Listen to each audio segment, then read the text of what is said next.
پکے مسلمان ہیں صرف جمعے کے دن مسجد میں آ رہے ہیں. جمعے کے دن کی بھی فجر کی نماز ہم نہیں پڑھے ہوتے ہیں اور جمعے کے دن ہم پہلی صف میں آ کے بیٹھے 11 بجے سے. صرف جمعے ہی کے دن نماز پڑھنے والوں ذرا اپنے گریبانوں میں جھانک کر دیکھو کہ ہم مسلمان ہیں کہ نہیں ہیں. حضرت عمر فاروق رضی اللہ تعالیٰ عنہ نے ایک بار فجر کی نماز پڑھائی اور فجر کی نماز پڑھانے کے بعد جب سلام پھیرا تو کیا دیکھا کہ ایک آدمی کی فجر کی نماز میں ایک رکعت چھوٹ گئی. یعنی وہ بعد میں آیا تھا, حضرت عمر ایک رکعت پڑھا چکے تھے, وہ بعد میں آیا تو ایک رکعت میں شامل ہو گیا. تو اب جب سلام پھیرا جائے گا تو ایک رکعت بعد میں پڑھے گا نا, وہ پوری کرے گا. تو حضرت عمر نے اس کو دیکھا, یہ بعد میں آیا, پھر دیکھتے رہے, پتہ چلا ایک ہی رکعت اس نے پڑھی, یعنی ایک مل گئی تھی, ایک پڑھ لی اور ایک بعد میں پوری کر لی. حضرت عمر نے اس کو کچھ نہیں کہا. جب باہر نکلے تو خفیہ جو CID ہوتی ہے, خفیہ CID جو گپت طریقے سے پتہ لگا کے خبر دیتی ہے کہ یہاں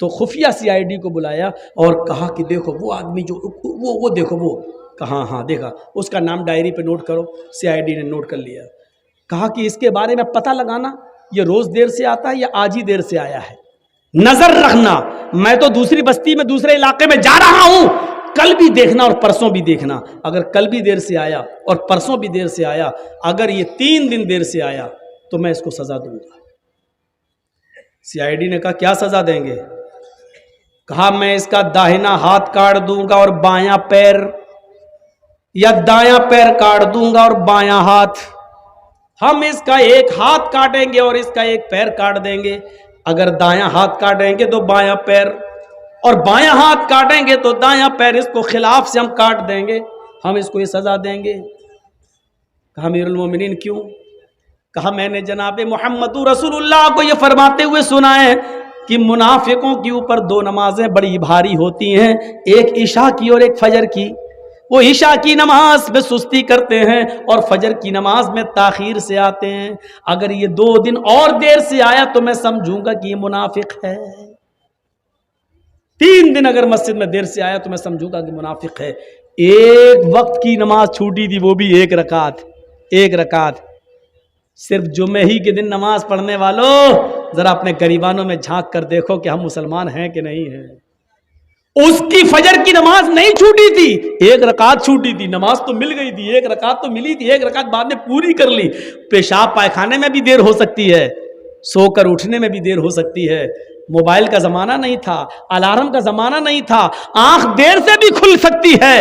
بیچارہ سو گیا ہوگا یا جنگل میں کھیت میں لیٹرین اور پیشاب کرنے جانا پڑتا, ہو سکتا ہے کہ لیٹرین میں دیر ہو گئی ہو, بیچارے کو آنے میں کوئی بھی وجہ ہو سکتی ہے. لیکن حضرت عمر نے فوراً سزا نہیں دی, کہا ہو سکتا ہے ایسا, اس لیے آج دیر ہو گئی ہو, لیکن کل بھی دیکھنا اور پرسوں بھی دیکھنا, روز دیر تھوڑی ہوگی. اگر منافقت اس کے اندر آ گئی ہوگی تو یہ کل بھی دیر سے آئے گا اور پرسوں بھی دیر سے آئے گا, اور 3 دن دیر سے آیا تو میں اس کا ایک ہاتھ کاٹ دوں گا اور ایک پیر کاٹ دوں گا. ذرا اس واقعے کی روشنی میں ہم اپنے گریبانوں میں جھانکیں اور دیکھیں, سوچیں اور دیکھیں کہ ہم کتنے پکے مسلمان ہیں. صرف جمعے کے دن مسجد میں آ رہے ہیں, جمعے کے دن کی بھی فجر کی نماز ہم نہیں پڑھے ہوتے ہیں اور جمعے کے دن ہم پہلی صف میں آ کے بیٹھے 11 بجے سے. مولانا جرجی صاحب خطبہ دیں گے, 11 بجے سے مسجد بھر گئی, تو پورے ہفتے مسجد میں نہیں آیا. مولانا جرجیز کا خطبہ سننے کے لیے آج پہلی صف میں بیٹھا, سعودی عرب کا رومال ڈال کے, جنت الفردوس بھی لگایا, خوشبو آ رہی ہے, پہلی صف میں بیٹھا ہوا ہے بیچارہ, سعودی عرب کا رومال بھی ڈالا ہوا ہے, اور جمعے کے دن نماز پڑھ کے نکلا, داڑھی پہ ہاتھ پھیرتے, ایسا لگ رہا ہے جیسے اللہ تعالیٰ پہ بہت بڑا احسان کر کے آیا ہے. سماج کے لوگ میٹنگ کریں, بتائیں ان بے نمازیوں کے لیے آپ کے ہاں کتنے ایکشن لیے گئے, کتنے ایکشن. آپ جواب نہیں دے پائیں گے اس بات کا, آپ جواب نہیں دے سکتے اس بات کا. کتنے ایکشن لیتے ہیں آپ؟ شرابیوں پر ایکشن نہیں, جواریوں پر ایکشن نہیں, صرف لڑکا لڑکی لے کے بھگ جائے تو ایکشن لے لیتے ہیں آپ. آپ کی ذمہ داری بنتی ہے, آپ کی ذمہ داری بنتی ہے. تو میرے پیارے ساتھیوں, حضرت عمر یہ کرتے تھے, ایک کے بڑے بال دیکھے تو اس کو بھی کاٹ ڈالے.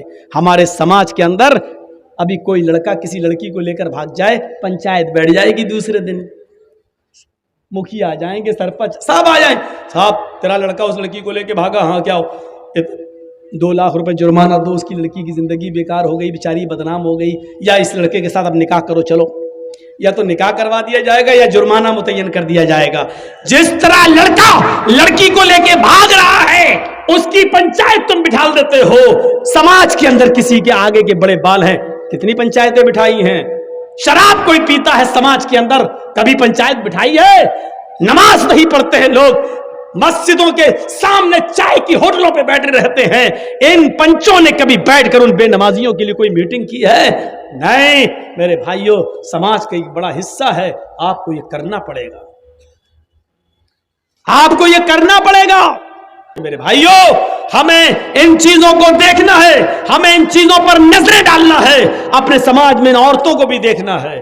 بے پردگی عام ہوتی چلی جا رہی ہے, ان کے پہناوے پر بھی نظر ڈالو. اللہ کے نبی نے فرمایا نساء کاسیات عاریات ممیلات و مائلات. ایک ایسا زمانہ آ جائے گا کہ تم عورتوں کو دیکھو گے کہ بظاہر تو وہ کپڑے پہنے ہوئے ہوں گی لیکن حقیقت میں وہ کپڑے نہیں ہوں گے, وہ اندر سے برہنہ ہوں گی, اندر سے ننگی ہوں گی. دیکھ لیجیے آپ, ہاف آستین کے کپڑے پہن رہی ہیں آپ.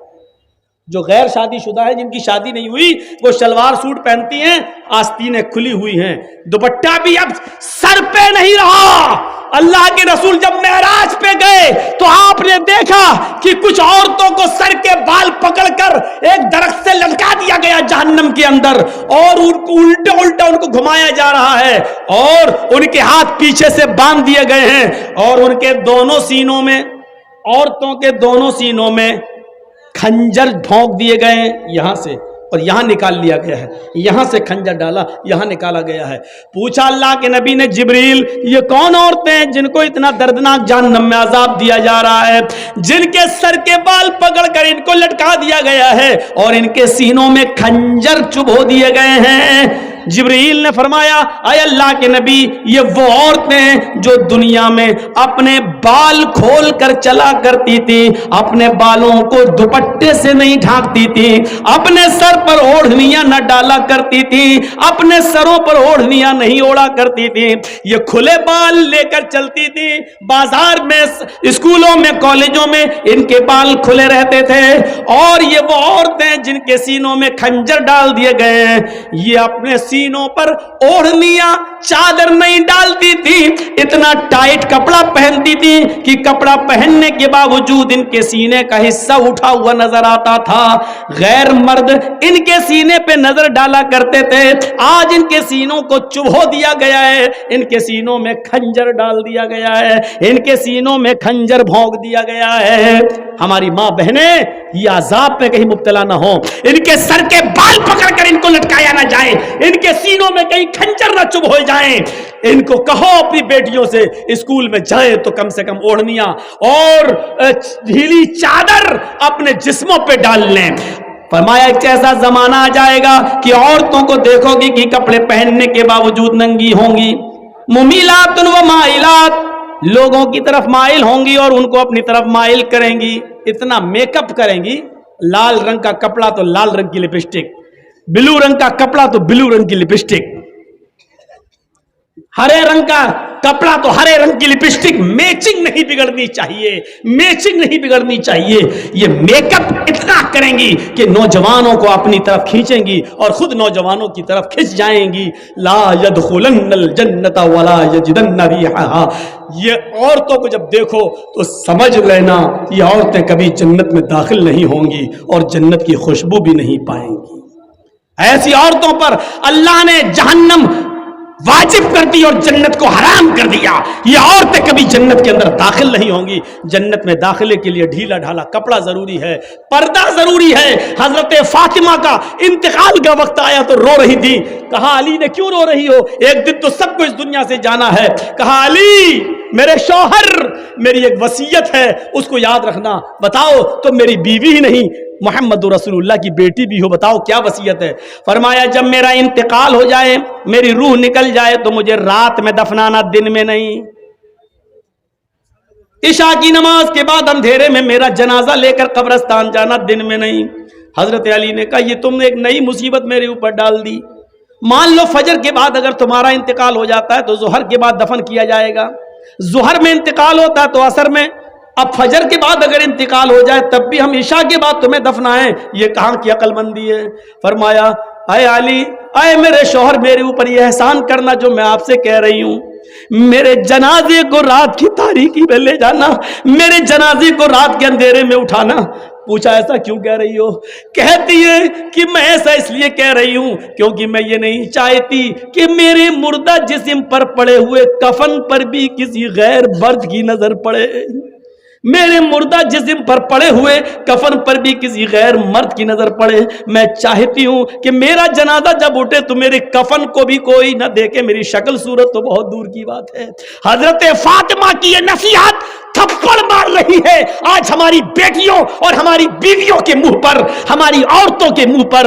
غور کریں، مرنے کے بعد کوئی نکاح نہیں کر سکتا ہے، مرنے کے بعد کوئی کسی سے دلچسپی نہیں رکھتا ہے، کتنی خوبصورت لڑکی کیوں نہ زمین پہ پڑی ہو، اگر مر گئی تو اس کی طرف کوئی انٹرسٹ نہیں لیتا ہے۔ لیکن حضرت فاطمہ کیا کہہ رہی ہیں کہ میرے انتقال کے بعد میرے مرے ہوئے جسم پر پڑے ہوئے کفن پر بھی کسی غیر مرد کی نظر نہ پڑے۔ ایک طرف اس پردے کو دیکھیے اور ایک طرف ہمارا سماج، ہماری سوسائٹی، اور اس سوسائٹی میں گھومنے والی آوارہ گائیں، آوارہ بھیڑوں کو دیکھیے۔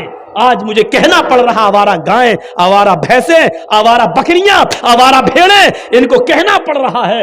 آپ یہ مت کہیے کہ مولانا جرجیس مثال غلط دے رہے ہیں، ضرورت پڑنے پر قرآن نے بھی چوپایوں کی مثال دی ہے۔ اولئک کالانعام بل ھم اضل، یہ چوپایوں کی طرح ہیں بلکہ ان سے بھی زیادہ گئے گزرے۔ جب قرآن انسان کو اللہ چوپایوں کی طرح کہہ سکتا ہے، اگر ہم نے ان کو بے لگام گھوڑی اور بے لگام اونٹنی یا ہم نے آوارہ بھیڑ و بکری کہہ دیا تو کوئی غلط نہیں کیا، کوئی غلط نہیں کیا۔ ہمیں اپنے معاشرے پر نظر ڈالنا ہے۔ میرے بھائیوں، اللہ سے ہم دعا کرتے ہیں کہ بار الہ ہماری خطاؤں کو معاف فرما دے، ہمارے گناہوں کو بخش دے، ہمارے سماج کی اصلاح پیدا فرما دے، ہماری ماں بہنوں کو پردے کی توفیق عطا فرما، ہم جمیع مسلمانوں کو ایک پلیٹ فارم پہ قائم کر دے۔ جب تک تو ہمیں زندہ رکھ، اسلام پر زندہ رکھنا، اور جب ہمارا خاتمہ ہو تو ایمان پر خاتمہ فرمانا۔ وما علینا الا البلاغ المبین، وآخر دعوانا ان الحمد للہ رب العالمین۔ السلام علیکم ورحمۃ اللہ وبرکاتہ۔